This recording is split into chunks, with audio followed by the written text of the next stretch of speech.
Le président Bola Tinubu a annoncé la suppression des subventions lors de son investiture le 29 mai et de nombreuses stations-service ont immédiatement ajusté leur prix à la pompe.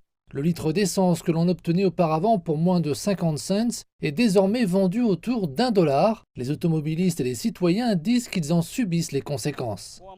Je suis mécanicien automobile, je répare les voitures, mais beaucoup de véhicules ne sont plus sur la route à cause de la situation liée au carburant. Cela signifie donc que je n'ai pas de voiture à réparer et que ça affecte mon gagne-pain. J'ai une femme et 2 enfants. Je ne sais pas comment vous l'expliquer, mais c'est difficile pour nous. Tout est devenu cher, c'est loin d'être drôle. Bien que producteur de brut, le Nigeria dépend depuis plusieurs dizaines d'années de l'importation de produits pétroliers raffinés, le régime de subvention étant également en place depuis des années. Selon le Parlement nigérian, plus de 7 milliards de dollars ont été alloués aux subventions sur l'essence, des mesures coûteuses mais populaires, rien qu'à partir du début de l'année 2023.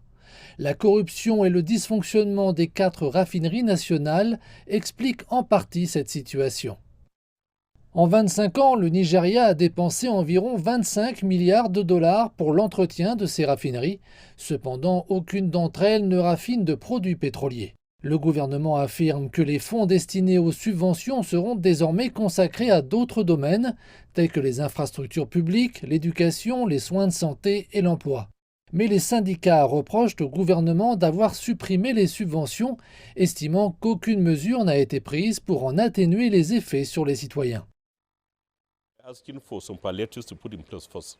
Les travaillistes demandaient que des palliatifs soient d'abord mis en place. Oui, il faut supprimer la loi, mais avant de la supprimer, il faut d'abord mettre en place des palliatifs sur le terrain pour amortir l'effet de la suppression sur les masses de ce pays. Qu'en est-il des moins privilégiés? Il y a de jeunes diplômés qui ne travaillent même pas. Va-t-on les priver de tout droit de jouissance dans ce pays ou allons-nous les placer? Autant qu'on puisse l'envisager, on doit prendre en compte ceux qui ne seront pas capables de faire face à cet état de fait. Les syndicats avaient menacé de se mettre en grève, mais ils ont été stoppés par une action en justice du gouvernement. Les analystes économiques estiment que la suppression des subventions, bien qu'accompagnée de nombreuses difficultés, présente des avantages économiques à long terme. Pas de subventions, donc libéralisation du marché et rupture du monopole.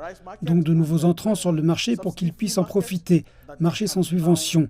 Ils peuvent alors produire et vendre, de sorte que nous puissions avoir une politique de raffinerie modulaire, de sorte que nous puissions avoir des gens qui peuvent avoir du pétrole brut et le raffiner dans le cadre d'une réglementation sérieuse, et cela peut faire baisser le prix de l'essence et même d'autres produits pétroliers comme le diesel et ainsi de suite.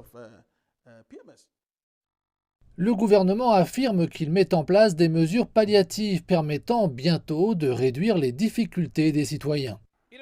Il a obtenu un prêt de 800 millions de dollars de la Banque mondiale qui doit être versé sous forme de transfert en espèces à 10 millions de ménages pendant 6 mois. Il a également convoqué une réunion avec les syndicats le 19 juin pour un cadre de mise en œuvre d'une résolution en 7 points visant à atténuer l'effet de la suppression des subventions sur les Nigérians. Les Nigérians attendent avec impatience que ces mesures portent bientôt leurs fruits, mais d'ici là, beaucoup d'entre eux disent que les difficultés sont importantes et qu'elles deviennent trop lourdes à supporter.